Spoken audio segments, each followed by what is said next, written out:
Yeah, we'll be able to fix him right up. Some surgery and amputation, and this little dude will be perfectly fine. He was called Spec Pre-Hirin II, son of Nek-Yu Hirin, born on a third leaf under the third moon, or just Spec, to Non-Uni. His voice burbled and gurgled as he spoke, the amphibians slowly climbing up the wall, using the sticky pads on the ends of their limbs before depositing the tools back into the drawers built into the wall. The Uni were a frog-like species, sitting at around 6 feet tall in their normal quadrupedal resting position. A large, rotund belly making up the vast majority of their body, resting on top of the giant 3-fingered pads at the bottom of each of their limbs, each limb providing enough grip and suction to suspect the alien on flat surfaces with ease. Spec took a moment to lick each of his 3 deep red eyes, one after the other, before returning to look at the other 2 figures in the room. A Terran and a Scythian stood in front of him, both the bipedal ape and the strange color-changing 2-feet bundle of tentacles were in their protective clothing that covered them entirely. A necessary precaution for any non-Uni on the planet. The bright oranges and blues that adorned Spec warned of the extremely toxic nature of the secretions that covered their skin, and by definition most surfaces that the native sapient inhabitants of the planet had touched. Calming statement, "See, the little creature will be fine. There is no need to worry, friend Joseph." The Scythian called Bob spoke in their species' normal electronic voice. The disc they were sat on both hovered 1 foot in the air, as well as allowed them to communicate with any species who couldn't understand the color-changing language of the Scythian. In front of Joseph and Bob stood a single examination table, upon which a gibbie lay. The gibbie were a species non-sapient of small 2-feet quadrupedal mammals. There was a lot that could be said about them. The large spines that covered their back in unique patterns of blacks and browns could be fired at great force across the room. Claws that were known to demolish stone with ease. Jaws with giant fangs that could bite through bone without thought. Even their spit was slightly dangerous, being able to burn through certain types of metal through an interesting chemical reaction. But the most interesting thing about the gibbie was their general friendliness, as well as immunity to poisons and toxins, including the ones produced by the Uni. This had caused the small mammals to become popular pets amongst the amphibians. Spec worked as a volunteer at the Little Leaf Rescue Center, a non-profit organization for the care and treatment of all and any gibbie, such as the one the 2 strange people had brought with them. The unnamed pet was currently cradling a mangled front left paw from some unknown accident, occasionally giving a pained, sad whine as it lay there pitifully, its bright blue tongue reaching out to taste the air. So what's going to happen next with him? Is he going to be okay? Joseph spoke in worried tones as he reached out to pet the snout of the creature in front of him. Normally Spec would have warned him not to put an appendage near an injured gibbie's mouth, but the Death Worlder had already ignored his previous 2 warnings. "Well, he seems to be someone's pet, considering how tame he is, but the lack of collar or microchip suggests the little guy was probably dumped. Happens more often than I'd like." Spec couldn't help but give a deep, bassy croak of disgust before continuing. "We'll put them up for adoption, but I wouldn't count on it. Even for an uninjured gibbie, the adoption rate is only 10%. There was a pause as Joseph's face scrunched up in worry, eyes starting to water slightly as the Terran asked the confirming question. "What happens if they don't get adopted?" "Urgent plea. Do not answer that query." The sudden worry and panic emitting from the Scythian was ignored by Spec, who responded honestly, giving another sad croak as he did so. "We keep 'em as comfortable as possible, but we have limited space. Eventually we have to put them down." "No!"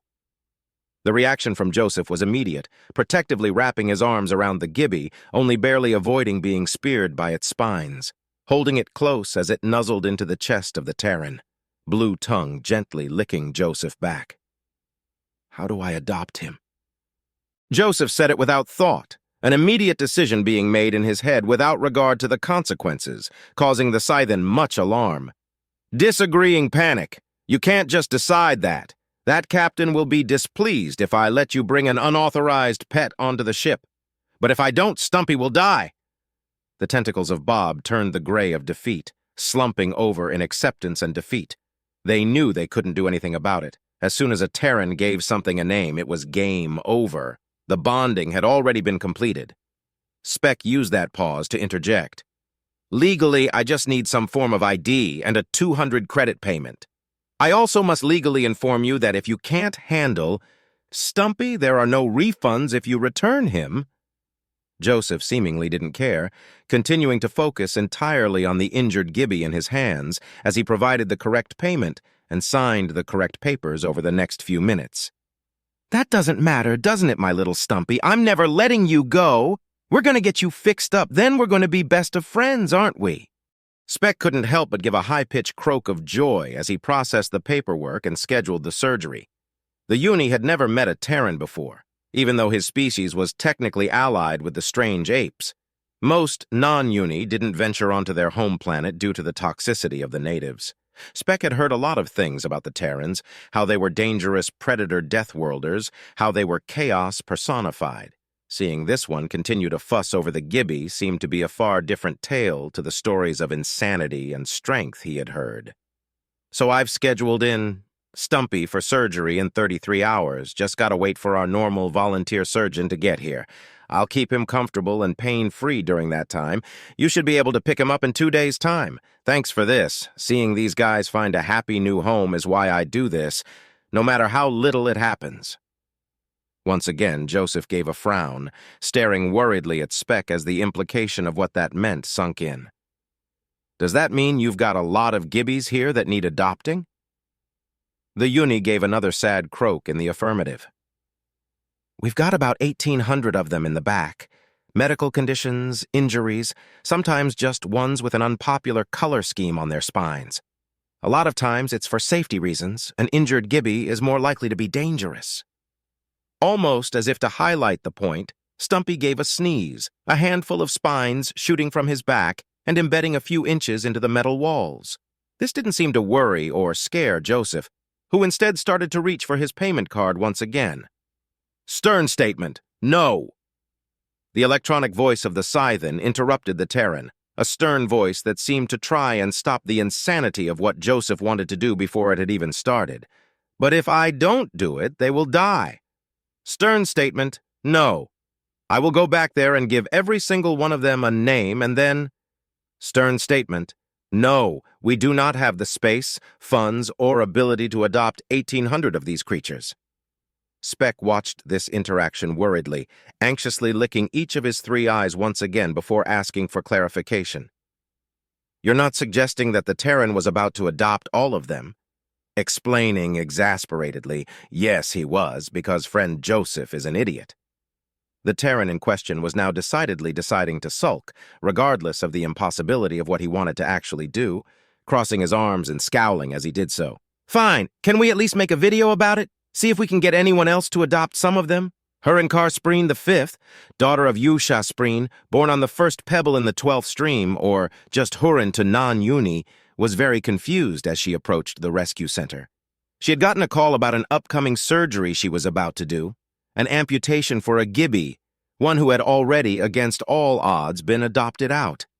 She had expected to see the normal empty front of the building. In fact, nobody should have been about, as the current time was outside of the opening hours provided by the volunteers at the Little Leaf Rescue Center. In her wildest dreams, she might have hoped to see 1 or 2 people waiting to possibly adopt one of the adorable Gibbies she worked so hard to help.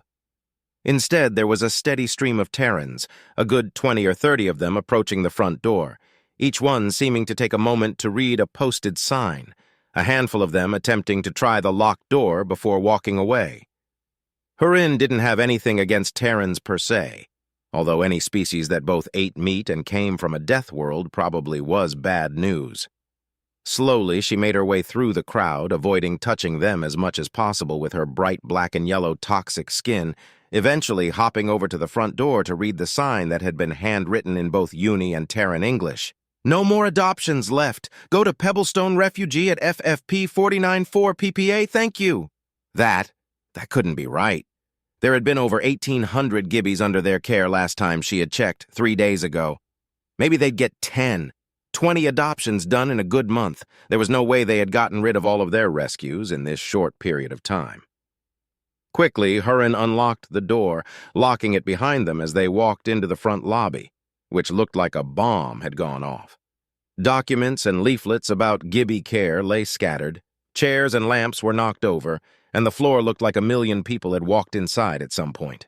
Behind the desk, Speck sat, head slumped over, and the deep, bassy tones of a uni snore could be heard as he slept upon a pile of data pads, multiple devices all containing adoption paperwork that had been filled out and needed to be submitted. Hurin was confused as to why he was even here in the first place. The other volunteer should have left over 24 hours ago. Slowly, she made her way to the back, expecting to find the kennels filled with the normal sounds of gibbies, instead finding the entire room empty aside from one cage containing a sleeping figure, presumably the patient she had been brought in for. Quickly, she ran back to the lobby, reaching down to shake Speck awake, who awoke with a start. "We have no more adoptions left. Oh, it's you." Hurin was still confused, staring out at the mess surrounding them. "What happened here? Did we get robbed?" Speck shook their head, giving a large yawn as they continued to properly wake up. "I've spent the last 30 hours filling out adoption paperwork because Terrans happened—" The look of confusion on Hurin's face was obvious as Speck continued to talk. "This Terran came in, with the Gibby that needs surgery, immediately adopted it too, got super upset at the fact they couldn't adopt them all, asked me to make a video for the Terran Galnet. That alone should have been enough to clue Speck into the issue. If a Terran asked you to do something, you should run away. So I recorded a quick 2-minute video explaining a Gibby, the fact they're a Category 8 difficult pet on the galactic scale, and the adoption process. The Terran and his Scythian friend left. Then I started getting the calls." It was at this moment Hurin realized that the building's communicator had been disconnected. She reached down with a 3-fingered hand, plugging in the device as Speck started to object. No, don't plug it back in." The ringing started immediately, interrupted by the robotic voice announcing how many missed calls they had. "You have 573-610 missed calls. Your message inbox is full." Without another word, a shocked Hurin disconnected the communication in order to silence the ringing once again. "I thought it was a Terran prank, people calling up pretending to be interested. Then they started turning up, slowly at first, but at the end I was literally giving my speech to 30 people at a time. At one point the payment system went down and I had to do it all manually. I've spent the last 30 hours doing nothing but paperwork." It was at this point Hurin spotted something, a notice amongst all the chaos. Picking it up, she took a moment to read it, a police report, a notification of their actions on the property. Why were the police called? That's the crazy thing. You know Kiru, the Gibby with Spiral Syndrome? 2 Terrans got into a bloody fistfight over who would adopt her. Spiral Syndrome was a skin condition that would require lifetime care and medication, and historically the rescue center had never adopted a Gibby with it. You did tell them, right? Yes, I warned them she would require thousands of credits of medical care over her lifetime. It seemed to inspire them further. 2 Deathworlders were literally having a fight in the lobby over who would get to pay that charge. I don't understand it. Hurin couldn't help but feel suspicious, all 3 red eyes squinting as she thought about this. Good things didn't just happen. There always was a catch. Why do you think the Terrans want them? I mean, they do eat meat. At 200 credits, there's far cheaper options. Also, you didn't see them. They were excited, and I've never seen anyone fall in love with a Gibby so fast, even when they got stabbed by the spines or claws. The way they acted, you'd have thought I was handing them solid gold. The same thing had played out time and time again. While the Gibby were an exceptionally friendly species, especially the tame ones, most people couldn't handle the general danger they posed. Each Terran, however, had looked at their new charges, was an absolute and instant love. Speck took a moment to sigh, returning back to his stack of paperwork before giving one last thought on the matter. It's that Terran pack bonding. Makes them insane.